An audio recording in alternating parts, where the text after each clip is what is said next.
All right, we're on air. So hello, everybody. You're watching hour 2 of 24 hours of live Google Hangouts covering a wide range of community manager topics from around the world. We're really excited. We're celebrating 5 years of Community Manager Appreciation Day today. And this is the 3rd year we're doing the broadcast where everyone works together and we put all these great panels together. So we want to just give a quick little shout out to one of our award sponsors. We'll be giving them shout outs throughout the broadcast. And then we're announcing that later today, right, Dom? Yeah. Yes, we are. Awesome. Yeah, for sure. Okay, so so this panel is social media case studies, always a success, really. And Helly, we'll turn it over to you. Okay, hello, greetings from Finland. We are gathered here to the web panel discussing about social media and digital marketing cases in Finland. And the reason for this panel is that I've sat in several marketing communication seminars, watching two videos presenting marvelous stories about marketing cases, and then found out that those cases have costed like hundreds of thousands of euros, and they are hard to relate. Most of the Finnish companies are relatively small and don't have such marketing budgets. So what I would like to hear today are either cases that are easier to relate to, so that they can be built up with reasonable budget, or even some failures that we can learn from. And I've gathered here a group of marketing communication specialists and professionals that I think are proud enough to and brave enough to talk not only about success stories, but maybe also about failures and what they have learned from those. But let's start with introduction. We could start with Kati, and then Tom, and then Anssi. So Kati, you are welcome. Please introduce yourself. Thank you, Heli. I'm really happy to participate in this discussion. First of all, thank you for the invitation. And well, my current position is the CEO of Head Office Finland. We are concentrating on content marketing, which can happen anywhere. So basically, social media is part of the touch points that you can easily use when you're kind of targeting your messages to wide audiences. But before that, I was the Vice President of Online and Media at Fazer. And if you're not familiar with Fazer, it's the most beloved Nordic chocolate brand, most well-known of chocolate, of course, producing a lot of other taste sensations as well. And I was heading the social media team then, and even though the marketing budget were quite okay, the social media actions that we made were really low budget, and I would say resource intensive. So basically what we needed was a bunch of creative people and then working hours. So I'm happy to elaborate on those. So really nice to meet you all. Okay. Tom, you are next.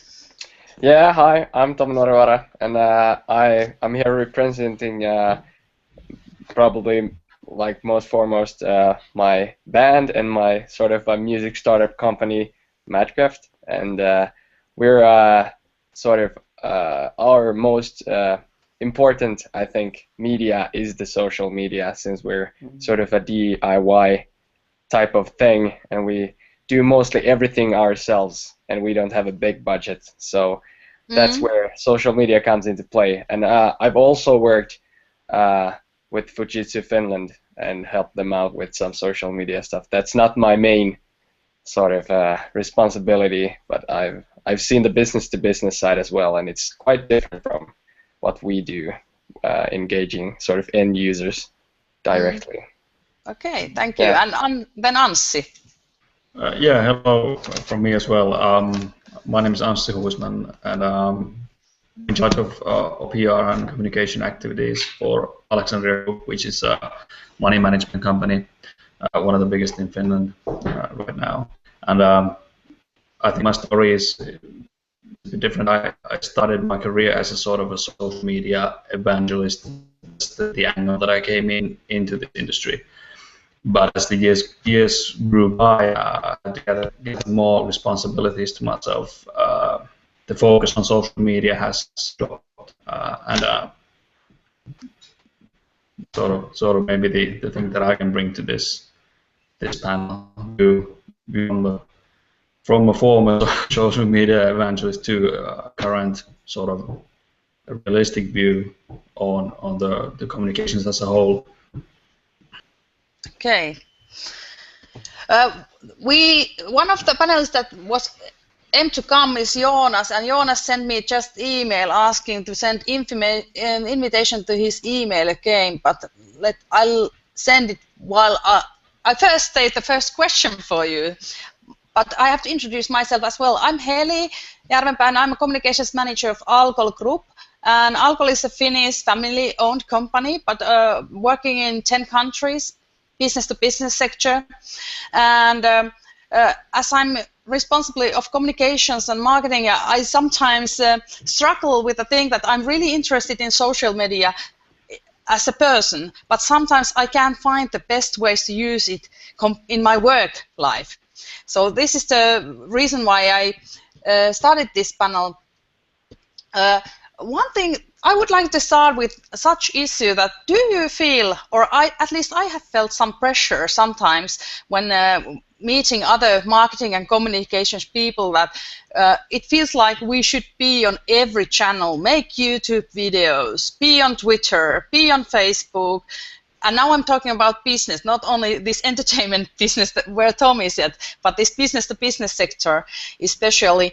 And I'm started to think, shouldn't we first think about our goals and targets and then just see out if the social media is the right tool or not?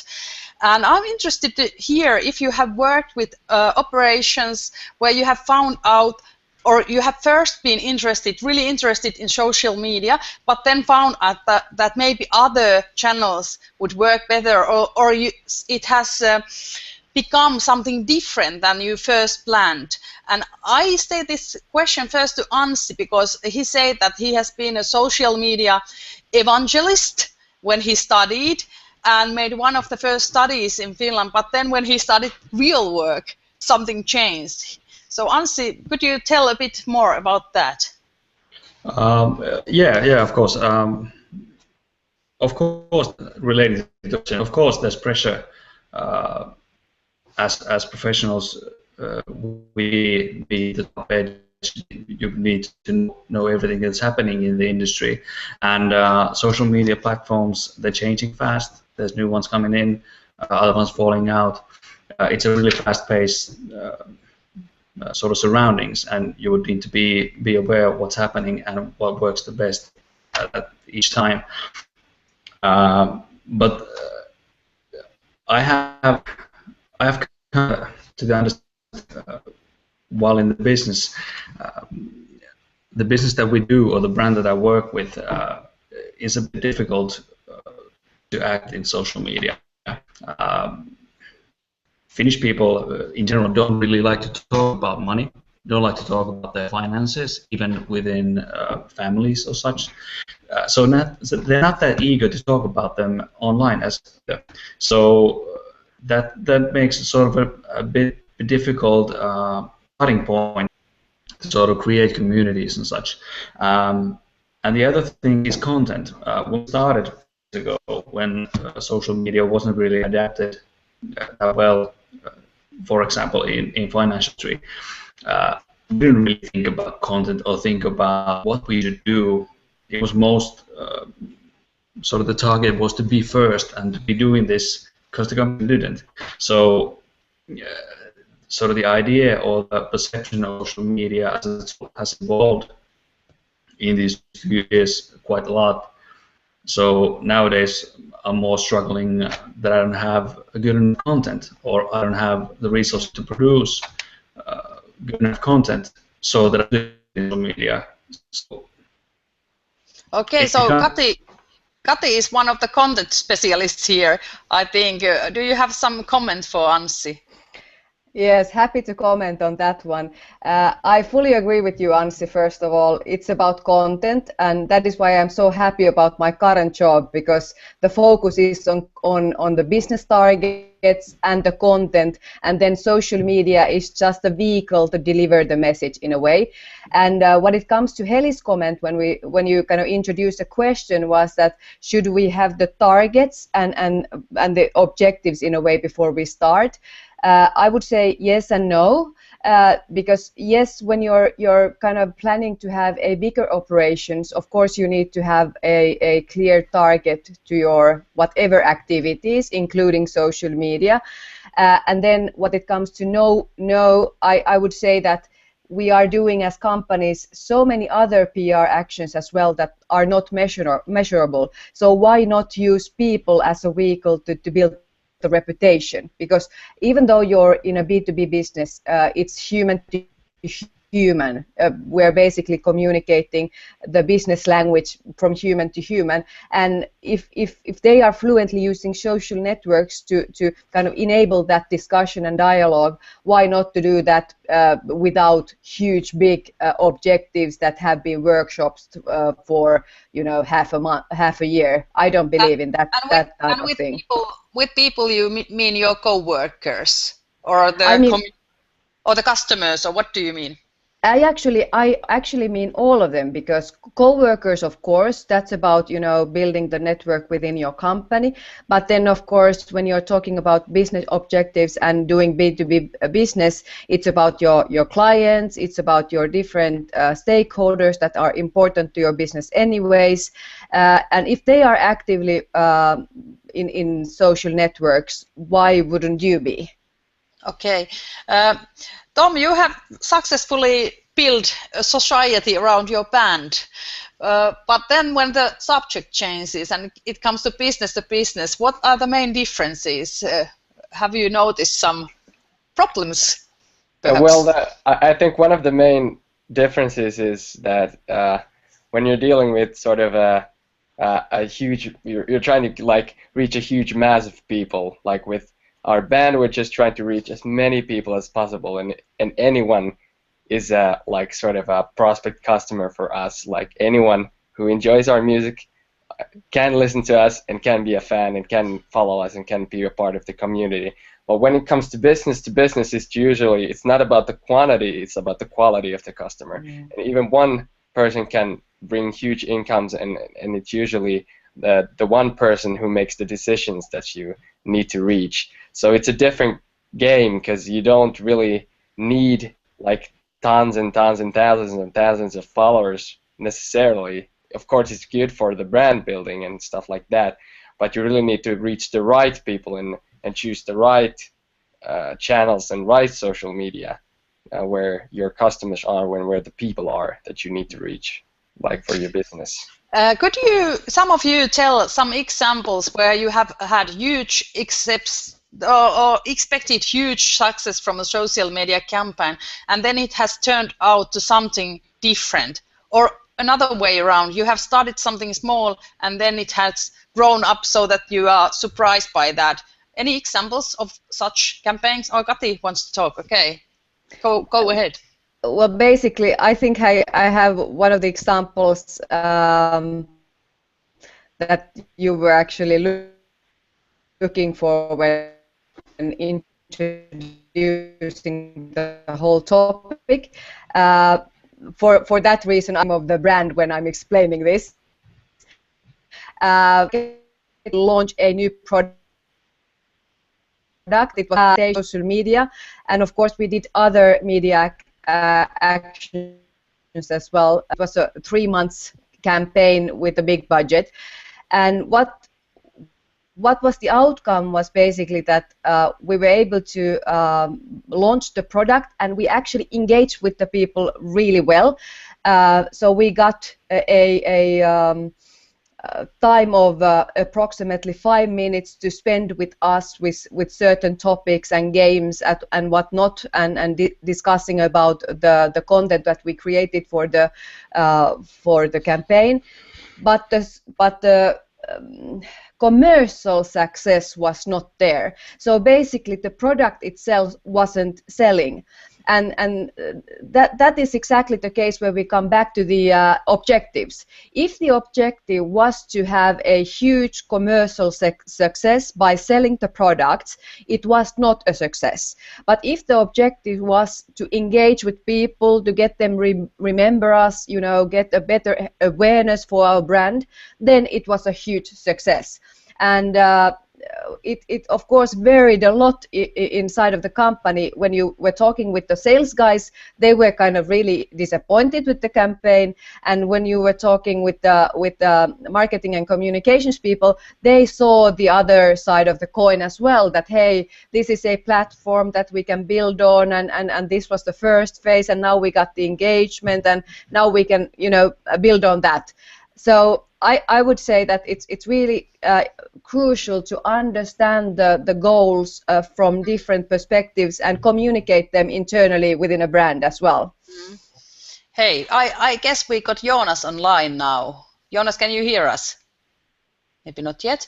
Okay, we'll just continue and Jonas joins us maybe in a minute. I have a bit similar example. I also, as you said, sometimes it's good to plan action, sometimes you just have to act. Previously you said that, and I joined one campaign where we had to act really fast. We saw a possibility in social media. There was a discussion going on issue around the subject we were selling. And we wanted to join that discussion as fast as possible. And we made a social media campaign that costed like maybe just a few thousand euros, and got really good attention. We got like tens of thousands of visitors to our website during one day. But then 1 year later, when we looked at the results, 0 products were sold. So people were just interested on our campaign, and the reason wasn't that the campaign itself was poor, but we hadn't combined it with selling actions. So it was kind of too rushed, and it felt then that it wasn't that successful. Anssi, what did you try when you started working in a banking or financing industry? Did you try some fast tricks and expect some miracles and got disappointed, or what did happen? Not really expecting miracles, but of course try different things, and didn't really when I asked, didn't really know what to expect. Didn't have anything to benchmark it on. Didn't know done it before most of the times, or not done it in my company, in the industry in Finland. So everything was always a surprise how they would end up or turn out. But later on, the past few years, when we made more planned and more targeted campaigns on social media, I found out that people might be interested in the campaign that you might get good attention and relatively good numbers as PR-wise or attention-wise, but then it doesn't generate sales. So I work in a very sales-oriented company, so those types of results are valued. So it's a bit tricky to manage the expectations that you have, or the company have, or different or internal stakeholders that you have, as Kati said. Okay, now Jonas tries to join us. Can you hear us? He's like coming in and going out. I can hear you guys. I don't know if you can hear me. Would you like to introduce yourself? Yeah, why not?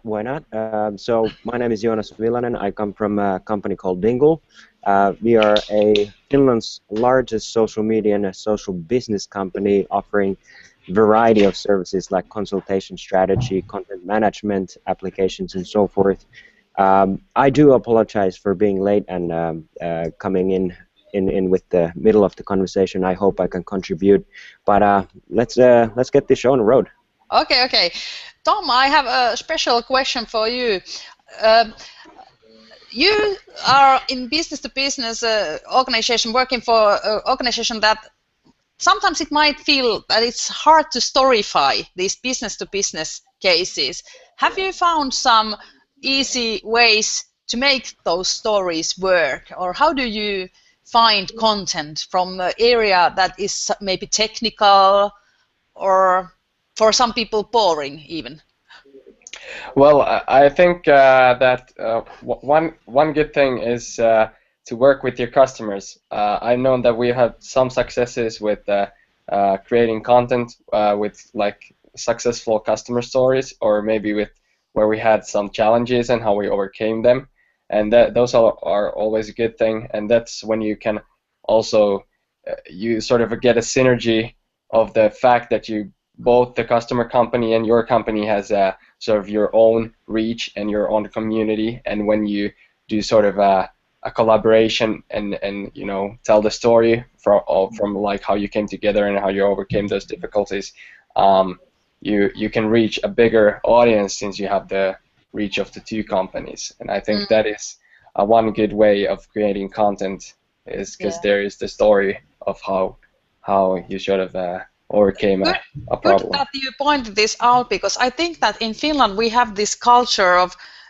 doing things by ourselves, and we seldomly think if other companies, other organizations are interested in the same target group, same issues, could we combine our forces?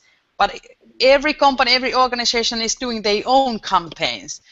I don't see too much cooperation yet, but I think that's one of the things I believe, that we should build groups, communities around subjects, around themes. Oh, Kati wants to say something. Yeah, actually, I bit disagree with you. In a way, of course, the philosophy is there that you know Finns want to do everything by themselves, and that's I fully agree with that one. But when it comes to cooperation, I would say that it's an evolution path that we are on at the moment. And when you start something new, it always takes some time to get it actually rock and roll, right? I know, of course, the food industry the best, and I would say that there are already really interesting signs how the food industry players are cooperating with each other to get interesting stories and angles to customers. So combining content, distributing it in their social networks, and vice versa. So I think it's happening already, but it takes time. Okay, Jonas, I think that you might have also some examples either on stories that if company has problems to storify things, or providing content to social media campaign and still have managed to invent something with a reasonable budget. Would you like to share a story with us? Yeah, I have a few stories, but I think as a conception or concept of content, we tend to look at it too firmly. I think we have these frames in our head. You know, some refer to it as a box. You know, we have to think outside the box, but you know, to lose those boundaries is the hardest part. But there's a couple of one example being B2B, very known B2B construction company and doing maintenance and all that stuff. And what they did as far as content and the brand image, they decided to do a Instagram account. So they put it up and they gave a phone to their workers. One worker having the phone for 1 week, taking pictures and basically telling what it is like to work within the company for a week, and that kind of builds up the story, not only on that individual part, but as a whole. You know, when you go 12 months, you have so many people telling different aspects of that business, and what it creates is it creates that window into that company that can transform the way the clients perceive that company. And not only that, it increases the awareness of the business, and it creates this suction towards that company as far as applicants, because traditionally Yeah. I'm just interested in this example because we are launching our new intranet in a month, and hearing this kind of just simple idea, give a phone to the workers, sounds something we could work on with. It could be even a competition if it's inside the company. That in a community, it could be a mystery person using the phone and posting photos, and other people trying to guess where the phone is and who is using that right now, or something like that. So that sounds fine.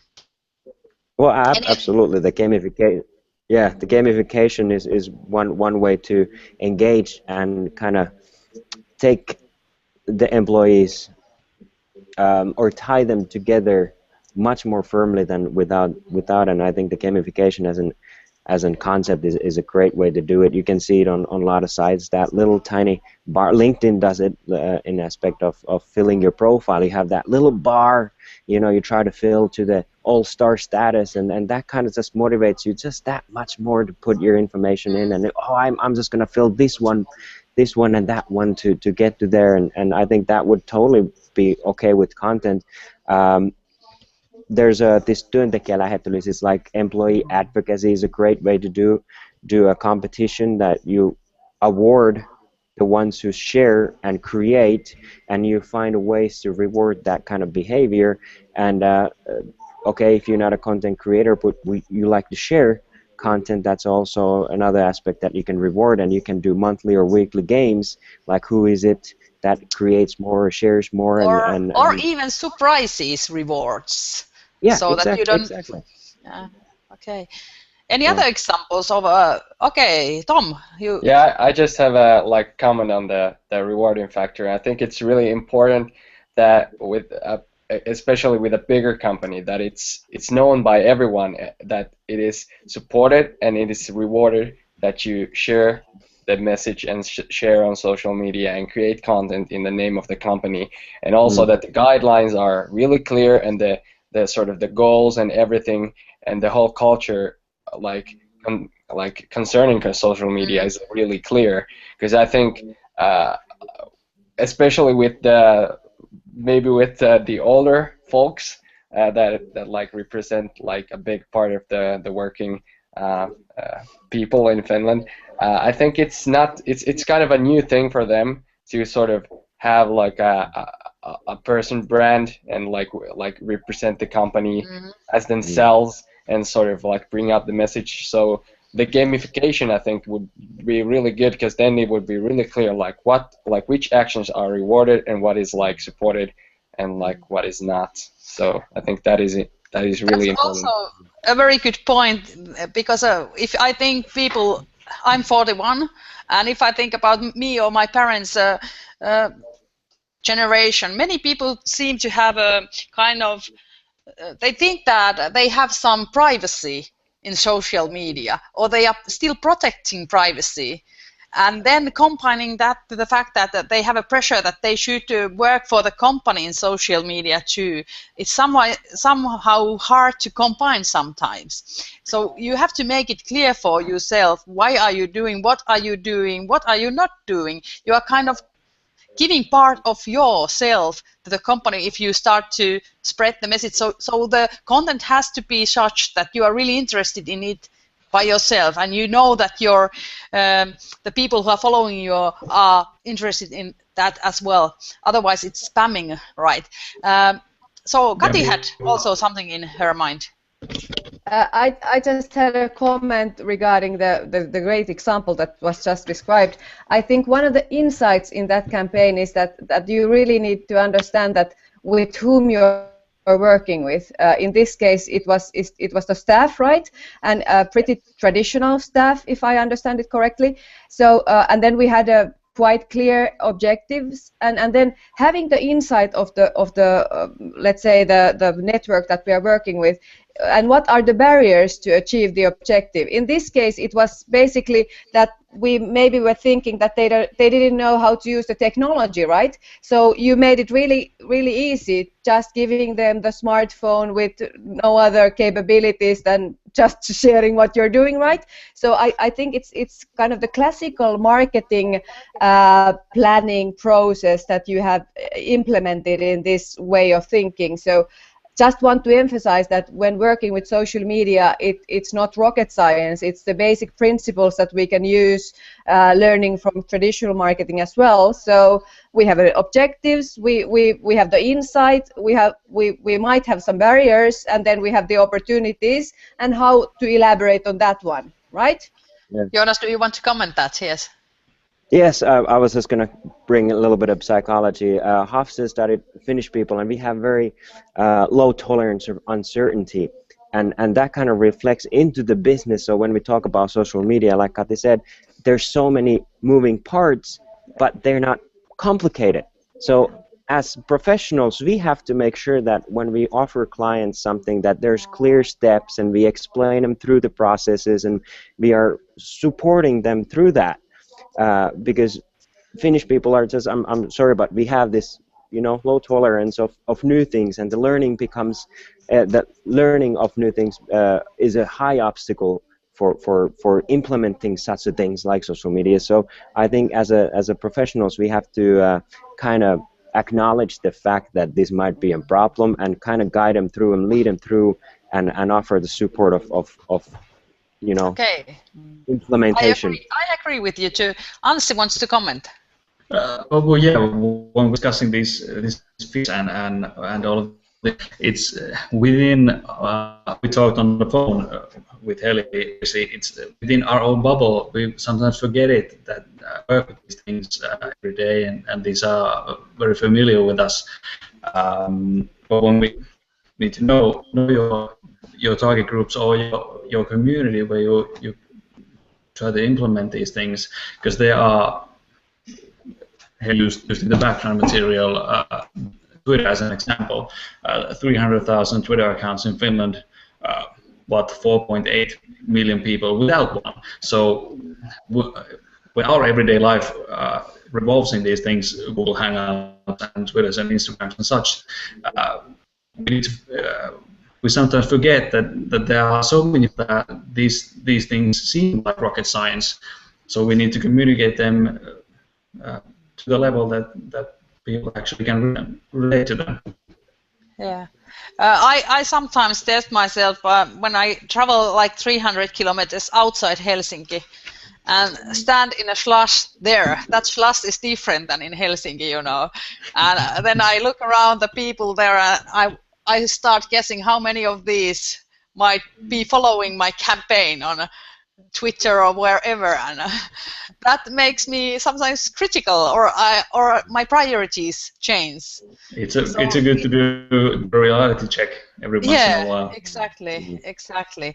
Now I would like to hear some example. It's start of year 2015, right? And you all must have some plans for this year. So I would like to hear either on campaign that you have just been working on, or something that you are interested to learn this year on personal level concerning digital marketing and social media. We could start with Tom. What are you working on? Now you can talk about your band as well. Oh God, that's a tough question. I think we're at the moment we're working with new material, and we're like mixing and recording new songs, and we have a new single coming out in I think a few months. Well, we've always sort of launched our music accompanying with the accompanying music video, and that's like the visuals and all the sort of the sharing aspect is always embedded in the release, that it's easy to share, and it's easy to view, and it's easy to come across, and easy to get excited with. So I think that is something that we're working with, is that we try to take it to the next level, where it's even more focused, and it's an even better package to, when the new song comes out and the new video comes out, that it's even more like, it's even easier to share it, and even easier to create, for the fans to create their own content, like related to the new stuff, and so I think so that I really recommend everyone to visit Madcraft's webpage and other channels as well, because these guys are a great example of, they are really doing everything by themselves. There is no some video company providing material, or no some big musical industry company, but that's all do-it-yourself stuff, right?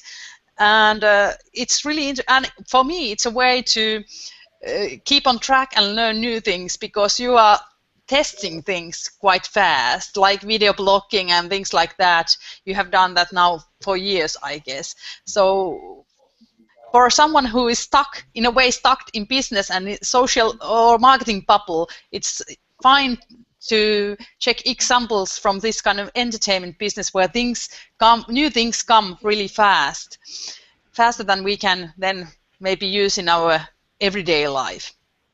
Yeah, and I think like concerning the sort of the topic of this panel, I think it's really important, and for a big company with like a really strict brand and sort of a like a high pride, it's sort of a difficult thing to start something and then like see how it works out, and sort of maybe sort of or it's hard to fail if you're someone who has to be successful all the time.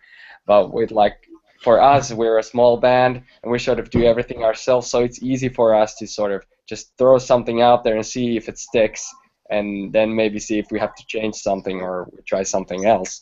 Yeah, so, there is no risk, actually. Yeah, even if you fail, it's just fun. And yeah, and it's interesting, and you learn, and it's an interesting story for the like the follower as well, to see how it goes, and like but I think that's sort of the mindsets that you should have on social media, that you should be, or in life in general, that you should be like, it should be possible for you to fail and try new things. So that is maybe. Kati, what do you think about this? Yeah, so commenting on that, I fully understand kind of the Madcraft, I would say even the brand strategy, because building the brand of Madcraft is exactly what you described just a second ago. Then on the other hand, I would say that the big brands who have kind of the, well, it might be a bit more difficult to not to succeed with everything that you do. I think the philosophy and the culture is changing, at least in Finland, in the biggest companies, that the marketing and communications departments that are working on social media, they understand that the philosophy of social media, you need to be brave, you need to go out and try out, as you said, what sticks. And then back to Kelly's question, that what are the objectives or plans for 2015? I was talking about the evolution path earlier, so I believe that, you know, now that social media is nothing new anymore in 2015, the evolution goes on, and me personally, I want to help the Finnish brands to build the business cases around using social media and really good content to help them achieve the business goals that they have. Maybe summarizing a bit our discussion, because the objective does not have to be that big and huge. It can be something smaller that we need to achieve before we can achieve the bigger goals that the company has. So in a nutshell, building the business cases around good content and utilization of social networks and other networks as well. Okay. How about Anssi? Do you have anything from social media toolbox on your plans?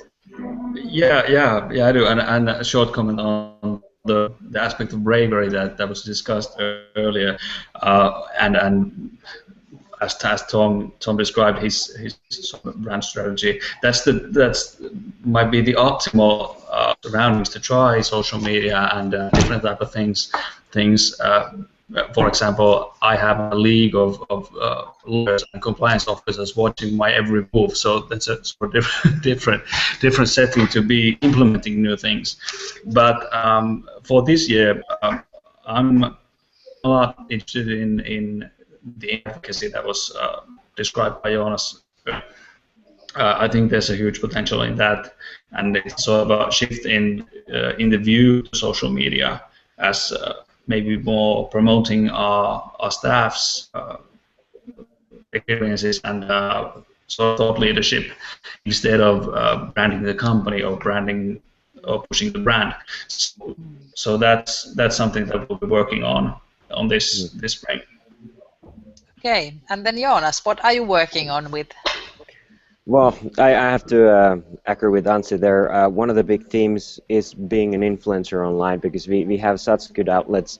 It's been studied that about 70 to 80% of customers choose to trust companies that their CEOs or staff is online openly discussing matters. So that's one theme that we are overgoing with Dingle as well, that we try to bring our people,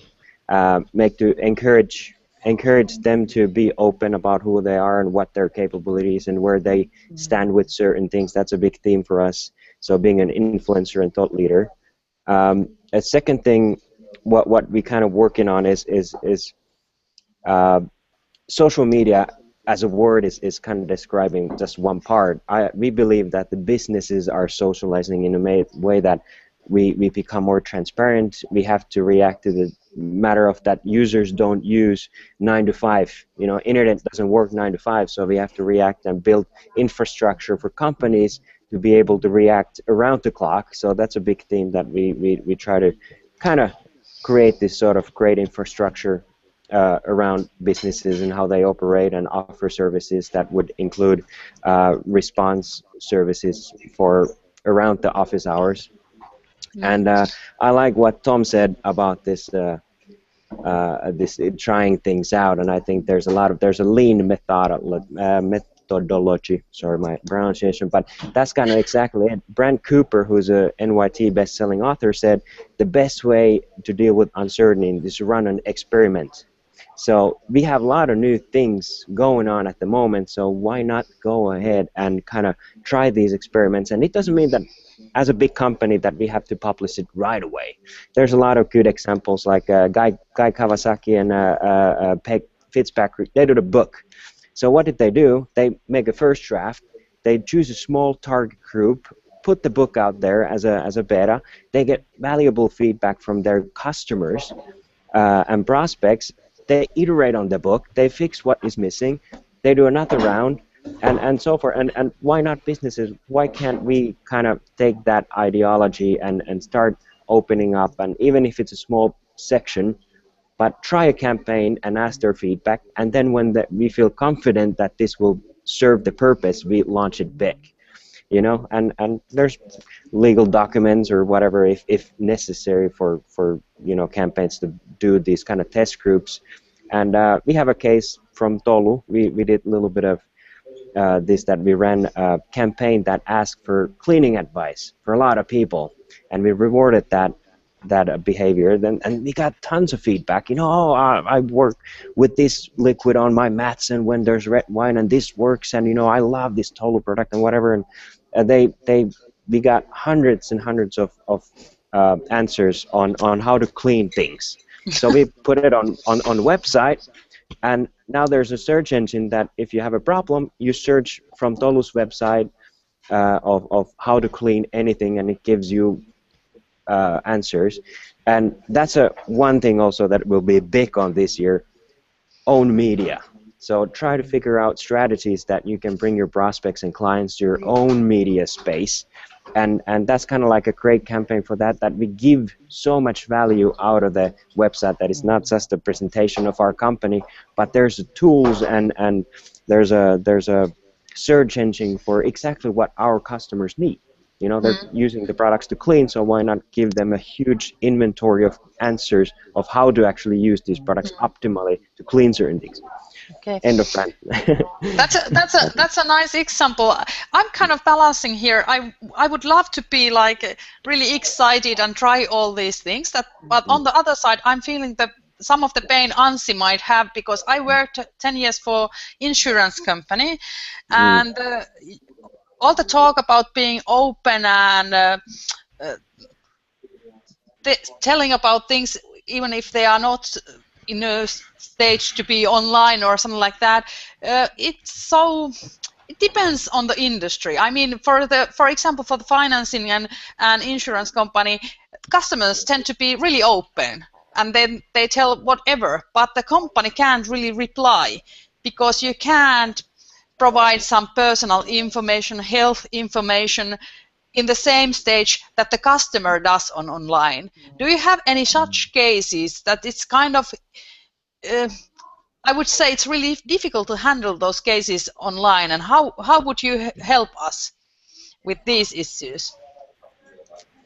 I don't think the question of privacy is going anywhere. I think we have to deal with that in the future as well. But I think the shift is already like with the younger generation. They're more openly sharing their privacy information as far as.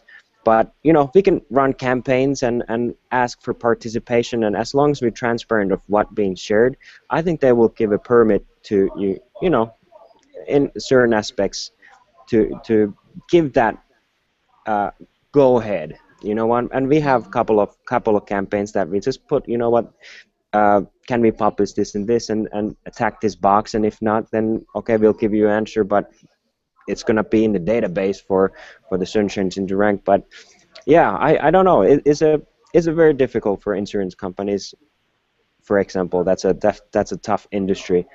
Or healthcare business is another example. Yeah, but healthcare, I see the wearable tech being maybe bringing something disruptive to that field, and we have a lot of, like, I'm using a Polar Loop, which has a nice little application, and I think healthcare, instead of, you know, giving medicine or recommendation of something, that we could start providing this sort of wearable tech, because it's not that expensive anymore, and kind of instead of saying that, okay, let's give you medicine to cut your cholesterol or whatever, why don't we give a wearable tech, start following and give recommendation of the daily activity? And that would be kind of like, okay, I give you permission to into my personal life, but I get so much more out of it. And same, you know, if you think about the industry, insurance, we could start kind of giving promotion towards that, instead of you know, you can get a cheaper insurance on life if you go ahead with the program and share your daily activity data and so forth, and you participate all these campaigns of organic movement instead of this is probably tricky with the industry, and there's but so anyway, many things. But I get the idea. As a bigger picture, picture, why not start using the kind of that pay you get the discount if you're healthier or you live a healthier life. So there are plans like this already coming out. Or if you drive safe. Yeah, exactly. I believe that there is, but just kind of like getting it bigger masses, getting it bigger masses, and obviously when we have data, we can prove that we're actually living better and we're healthier, and we go and moving, we're making progress towards that. So I think there's a lot of things we could do. I believe that that's the direction it's going to be, and with just the big data and wearable tech and everything is like an Internet of Things and that sort of ideology. I think that's everything will be combined, and if we can as companies see what the future could be and start combining these things already, I think we will be ahead of the game. Okay, now we have to start wrapping up. Kati, you are good in making summaries. So how would you summarize this panel? Oh, that was a tough one. Thank you, Heli. First, I just need to make a short comment on Jonas. I think it's about understanding the business logic. If you are working in a regulated business, we can't immediately change the regulations, right?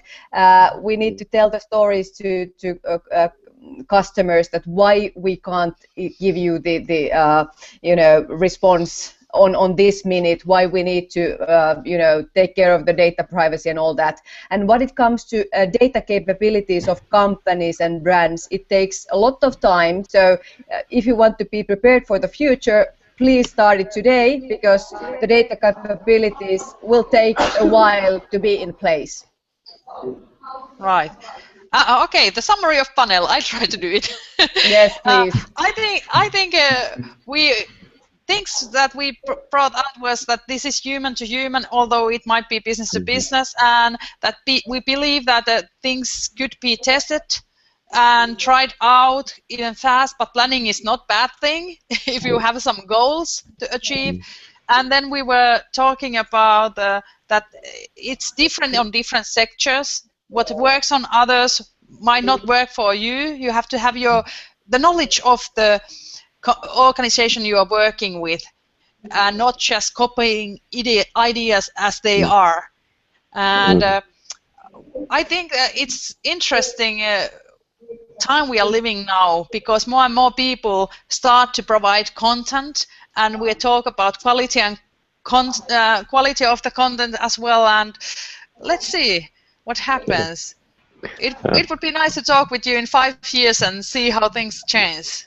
Yeah, I just want to remind, I like the H to H, the human to human, and if you choose to go with B2B, I want to remind that it doesn't mean boring the boring, you know. Okay, I think we are done. Yeah. Okay. All right, well, thanks, guys. This was a great panel. Fantastic. So everybody who's watching, you can go over to cmad.co to tune in to the next broadcast. Coming up next is Employee Advocacy, the community foundation of a social business. And we'll see you guys soon. Thanks a lot. Okay, thank you. Bye-bye. Thank you, guys. Bye. All right. Bye.